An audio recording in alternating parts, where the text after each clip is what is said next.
గౌరవ ముఖ్యమంత్రి గారు.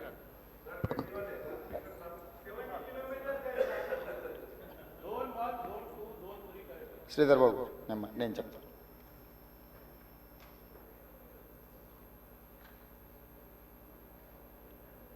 చాలామంది సభ్యులు మూసీ నది పునరుద్ధరణకు సంబంధించి ప్రశ్నలు అడగడం, సూచనలు చేయడం, ప్రభుత్వం వైపు నుంచి వివరణ కోరడం జరిగింది. మా సహచార మంత్రివర్గ సభ్యులు వీలైనంత మేరకు వాటికి సంబంధించిన సమాచారాన్ని అందించే ప్రయత్నం చేసిండ్రు. శ్రీధర్ బాబు గారు అందించిన సమాచారానికి అదనంగా కొంత ఏంటంటే ఈ శాఖ నేనే ప్రత్యక్షంగా నిర్వహిస్తున్నా. చాలా సందర్భాలలో ఈ సమీక్షలో కానీ కన్సల్టెంట్స్తో కానీ అధికారులతో కొన్ని నెలల తరబడి సమీక్షలో నేను ఉన్నా కాబట్టి నాకు కొంత అదనపు సమాచారం తెలుసు. ఈ సమాచారాన్ని సభ ముందు సభ్యులకు వివరించడం బాధ్యతగా భావించి తమ దగ్గర సమయం తీసుకొని ఈ వివరాలను సభ ముందు పెట్టే ప్రయత్నం చేస్తున్న అధ్యక్ష, మూసీ నది వికారాబాద్ జిల్లా అనంతగిరి కొండల్లో మొదలయ్యి నల్గొండ జిల్లా వాడపల్లి దగ్గర కృష్ణానదిలో కలుస్తుంది. దాదాపుగా అనంతగిరి కొండల నుంచి వాడపల్లి వరకు 240 కిలోమీటర్లు మూసీ నది ప్రవహిస్తుంది. ఈ మూసీ నది మూసీ ఒకటే లేదు అధ్యక్ష, ఇందులో ఈసా నది కూడా ఉంది. मेरे ख्याल से अकबरुद्दीन साहब को पता है, उस्मान सागर से नीचे भापू घाट तक मूसी नदी आएंगे. हिमायत सागर के ऊपर ईसा नदी है, वो नदी आके बापू घाट में, ये दो नदियों का संगम, इसीलिए बापू घाट वहाँ बनाए. కన్యాకుమారి దగ్గర 2 సముద్రాలు 2 నదుల యొక్క సంగమం దగ్గర మహాత్మా గాంధీ గారి అస్థికలు ఏ విధంగా పెట్టినరో ఈరోజు వికారాబాదులో మొదలయ్యే మూసా, రంగారెడ్డి జిల్లాలో ఇతర ప్రాంతాల నుంచి మొదలయ్యే ఈసా నదికి సంబంధించి హిమాయత్ సాగర్ ప్రాజెక్ట్ ఉంది. మూసీ నదికి సంబంధించి ఉస్మాన్ సాగర్ ప్రాజెక్ట్ ఉంది, అంటే గండిపేట ప్రాజెక్ట్. ఈ 2 నదులు వచ్చి లంగర్ హౌస్ దగ్గర ఏదైతే బాపు ఘాట్ ఉందో అక్కడ ఈ 2 నదులు కలుస్తాయి. ఆ 2 నదుల కలయిక దగ్గరనే మహాత్మా గాంధీ గారి అస్థికలను పెట్టి బాపు ఘాట్ను నిర్మించడం జరిగింది. అధ్యక్ష, ఈరోజు నాగరికత నదీ పరివాహక ప్రాంతంలోనే పెరిగింది. ప్రపంచంలో ఏ నగర విస్తీర్ణమైన ఏ ప్రజల యొక్క నాగరికత అభివృద్ధి చెందిందంటే నదీ పరివాహక ప్రాంతంలోనే మానవుల యొక్క నాగరికత అభివృద్ధి చెందింది. నదీ పరివాహక ప్రాంతాలలోనే గ్రామాలు కానీ పట్టణాలు కానీ నగరాలు కానీ నిర్మించడం జరిగింది. ఈ నదీ పరివాహక ప్రాంతంలో నిర్మించిన గ్రామాలు మనకు ప్రతి ఊరు కానుకొని చెరువు ఉంటుంది. ఊరి యొక్క తాగునీరు సాగునీరు అవసరాలు తీర్చడానికి పట్టణాలలో కూడా మీరు పెద్ద పెద్ద లేకులు చూసారు. ఈరోజు హైదరాబాద్ నగరంలో కూడా కాకతీయుల నుంచి మొదలు పెడితే కులీ కుతుబ్ షాయిలు నిజాం వరకు ఈ ప్రాజెక్టులను నిర్మించడం ద్వారా ప్రజల యొక్క సాగునీరు తాగునీరు అవసరాలను తీర్చడమే కాకుండా పరిశ్రమలను ఏర్పాటు చేయడానికి కూడా ప్రణాళికబద్ధంగా ఆనాటి కాకతీయ సామ్రాజ్యం నుంచి మొదలు పెడితే చివరి నవాబ్ నిజాం నవాబు వరకు కూడా ఈ నదుల యొక్క పరివాహక ప్రాంతంలోనే ప్రాజెక్టులను కట్టడం జరిగింది.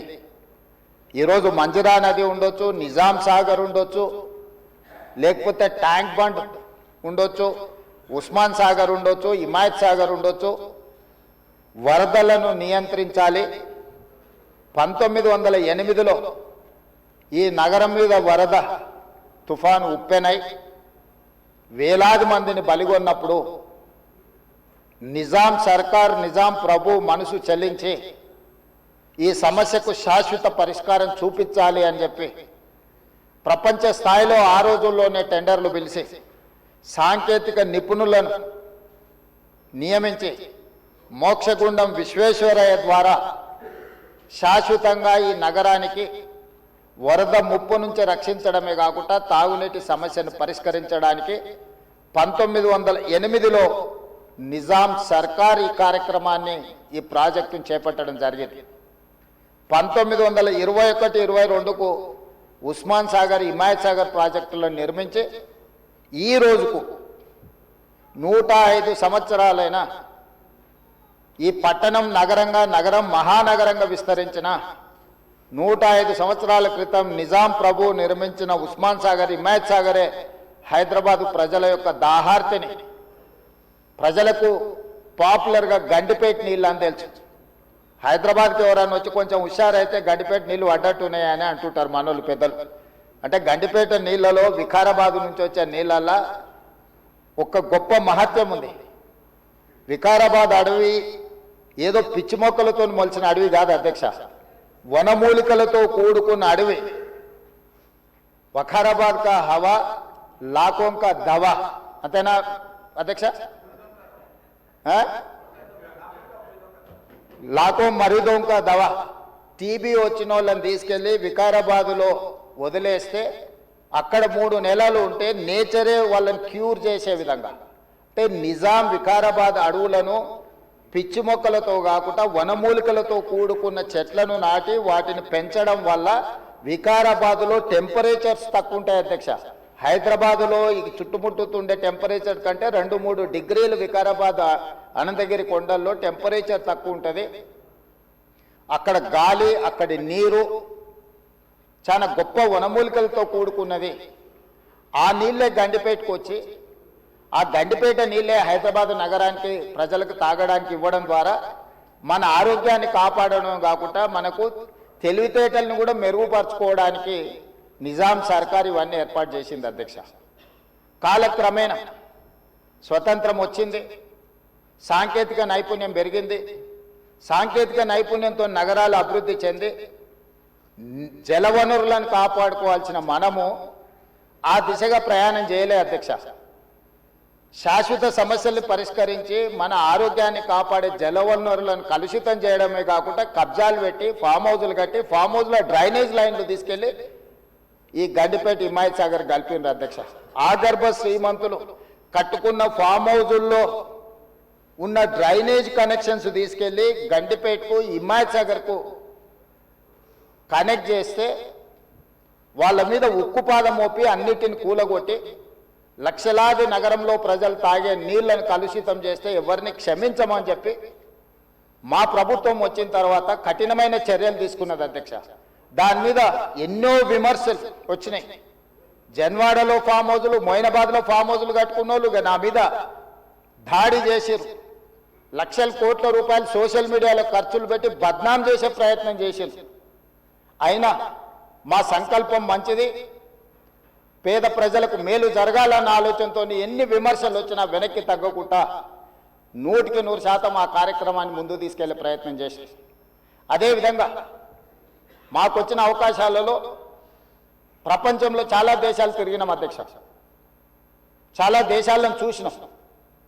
అభివృద్ధి చెందిన ప్రతి దేశంలో ఒక నదీ పరివాహక ప్రాంతాన్ని అభివృద్ధి చేయడమే కాకుండా వ్యాపార కేంద్రాలుగా మార్చారు. ఈరోజు న్యూయార్క్, న్యూజెర్సీ మధ్యలో హడ్సన్ రివర్, లేకపోతే లండన్లో థేమ్ రివర్. నేనే మంత్రులనే కాకుండా మిత్రులు అక్బరుద్దీన్ ఓవైసీ గారితో కూడా కలిసి మేము లండన్లో ఆ ప్రాజెక్టును పరిశీలించడం జరిగింది. జపాన్లో చూడడం జరిగింది, సౌత్ కొరియాలో చూడడం జరిగింది, సింగపూర్ లాంటి నూతనంగా అభివృద్ధి చెందిన దేశాలను మనం పర్యటించడం జరిగింది.